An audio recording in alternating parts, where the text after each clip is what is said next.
The images coming out of Columbia University lately, Yeah. wow, the library occupation, the police moving in, it really grabs your attention. It does, yeah. It makes you stop and think, what is actually going on? What's the full story? Why did this happen? And what are the real takeaways for someone like you listening who wants to be informed but doesn't have hours to sift through everything? Absolutely. And what we're seeing at Columbia, it's not happening in a vacuum. Right. It definitely reflects these bigger tensions on campuses everywhere. Mm-hmm. But it also has its own specific history, its own context at Columbia. And that's, well, it's pretty crucial to understanding the whole picture. Right. So that's what we're doing in this deep dive. We've pulled together quite a range of sources to try and get that comprehensive view. Yeah, quite a few. We're talking news reports, Politico, CBS New York, FOX5, NY1, Jewish Insider. Also looking at higher ed dive for analysis, plus a statement straight from the student group, Columbia University Apartheid Divest, or CUA on Substack. But even a legal perspective, too, right? From Salem law. Exactly. So the idea here, our mission, if you like, is to cut through all that noise and just pull out the essential nuggets, the key insights you need to really grasp what this is all about. Precisely. A shortcut, kind of, to understanding what unfolded and maybe more importantly, why it matters in the, the bigger picture of university life and everything else. Okay, so let's jump right in then. What exactly happened at Butler Library on May 7th, that Wednesday?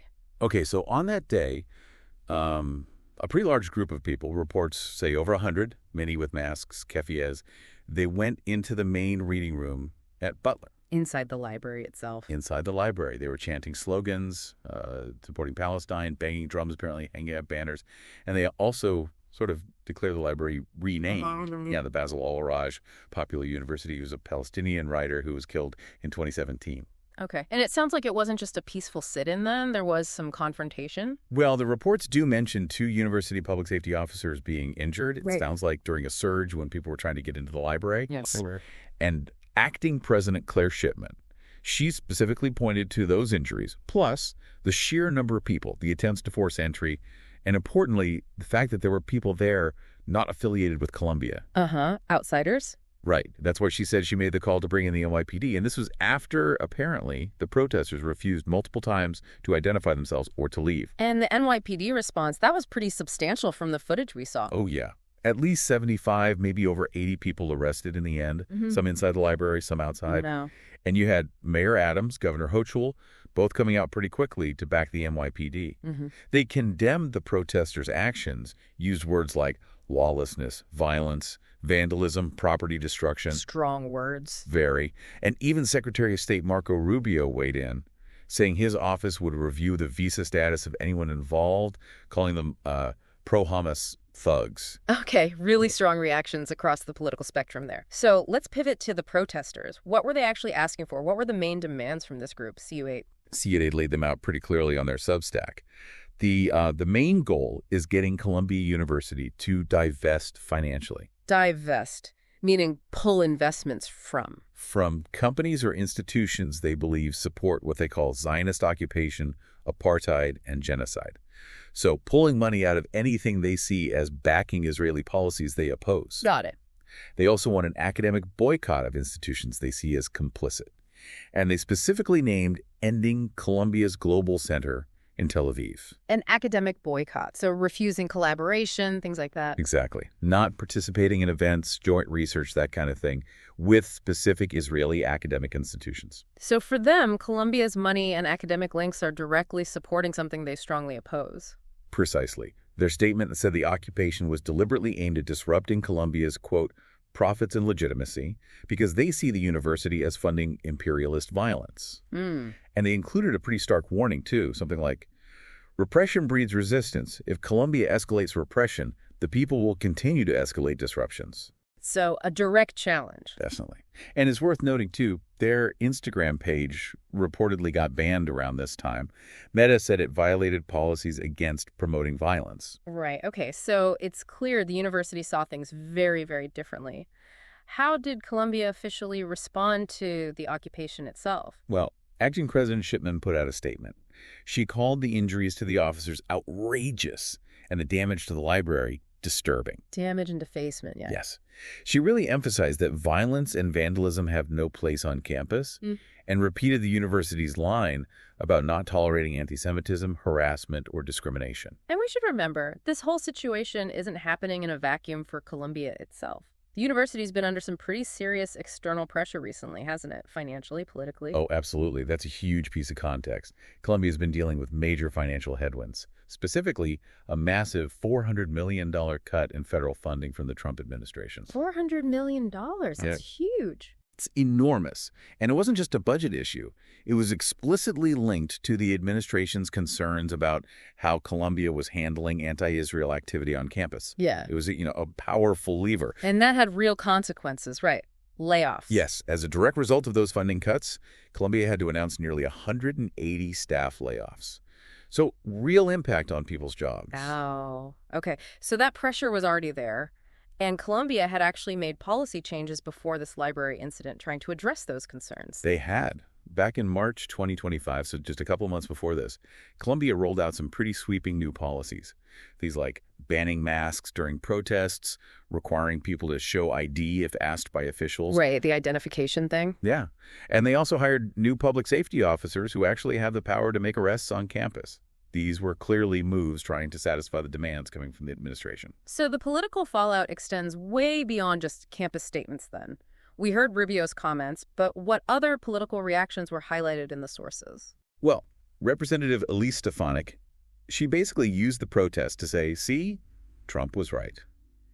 She argued no taxpayer money should go to universities that allow what she called chaos, anti-Semitism, and civil rights violations. Kind of an I told you so. Pretty much. And separately, but related to the broader context, the Justice Department announced hate crime charges against someone named Tarek Basrog. Okay. He was accused of assaulting Jewish people at demonstrations, including one near Columbia. So that adds another layer to the tensions around these events. And for the students actually arrested during the library occupation, what happens to them? Academically, legally? It could be pretty serious. Legal experts pointed out that students involved in protests that lead to arrests or property damage could face university disciplinary hearings. Which could mean suspension, maybe even expulsion from Columbia. And for any international students involved, criminal charges could mess with their visa status, potentially meaning they can't stay in the U.S. Yeah. Big consequences. Yeah, definitely. We also saw the case of Mahmoud Khalil mentioned. Could you remind us about his situation? Right, Mahmoud Khalil, he's a legal U.S. resident. Actually, a Columbia grad himself. He was arrested by ACA back in March, accused of activities in support of Hamas. Okay. And he's been really critical of how Columbia has responded, the policy changes. He called it a repression playbook, basically saying the university is just trying to appease the Trump administration and shut down protest. So his case really highlights the personal stakes and how these campus issues connect to bigger political fights, immigration. Exactly. It puts a human face on some of these wider conflicts. You know, watching this unfold, it's almost impossible not to think about past protests, especially at Columbia. Our sources specifically drew parallels to 1968. The echoes are really strong, aren't they? I mean, you look back at 68, the anti-war protests, civil rights, students occupied buildings then too. Hamilton Hall was occupied in both 68 and recently. Right, Hamilton Hall again. And in both situations, the university administration eventually called in the NYPD to clear the buildings. Lots of arrests both times, though. Way more back in 68, over 700. Over 700, wow. Yeah, and maybe the most striking parallel, the university presidents. Grayson Kirk in 68, Manoush Shafik just last year before Shipman took over as acting president. Both ended up resigning after these major protest periods. That's incredible. And the timing of this recent police action at Butler Library. Eerie, isn't it? It happened 56 years to the day after the big police sweep in 1968. Wow. And another parallel. Faculty criticized the administration for calling the police in both 68 and now. That criticism seems consistent. Okay, so lots of similarities, but history doesn't repeat exactly. What are the key differences between now and 1968? Well, scale is one. As I said, far more arrests and injuries reported back in 68. The specific demands were different, too. Vietnam and civil rights were the dominant issues then, whereas now it's focused on divestment related to Israel and Palestine. Makes sense. And crucially, this intense external pressure from the Trump administration leading directly to funding cuts and specific policy demands. That's a dynamic that just wasn't there in the same way in '68. The whole political context surrounding universities feels different. Right. That direct federal intervention seems like a major distinction. It's also interesting you mentioned the University Senate.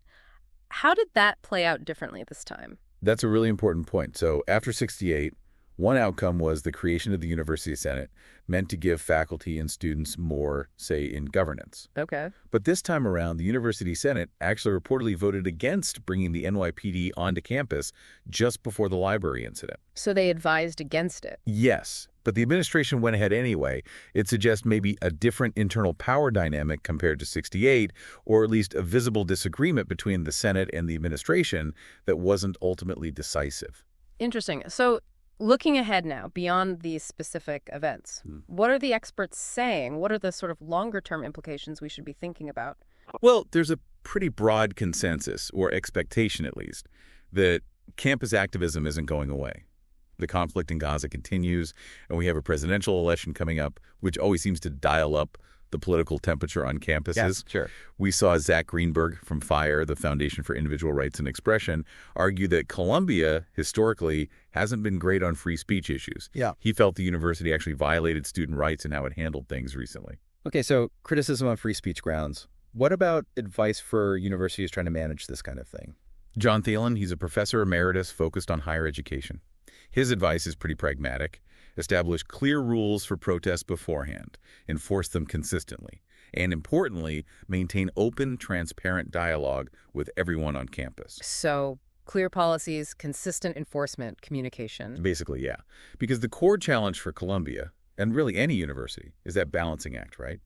Protecting free speech and protest rights on one hand, while ensuring campus safety and order on the other, it's a tough line to walk. Definitely. So let's try and wrap this up. We've seen this really intense occupation at Butler Library, followed by a swift university response involving the NYPD. Driven by safety concerns, they argued. Right. And facing protesters with very clear demands about divestment and Israeli policy. All of this playing out under significant political and financial pressure from outside. And with these really striking historical echoes of 1968. Exactly. The intensity, the justifications, the motivations, the external forces, the history. It all comes together to make this a really complex and, frankly, significant moment for Columbia. And maybe for campus activism more broadly, too. Absolutely. Which leads to the big question, really. When you consider those historical parallels and you put them next to the really polarized political climate we're in today, Yeah.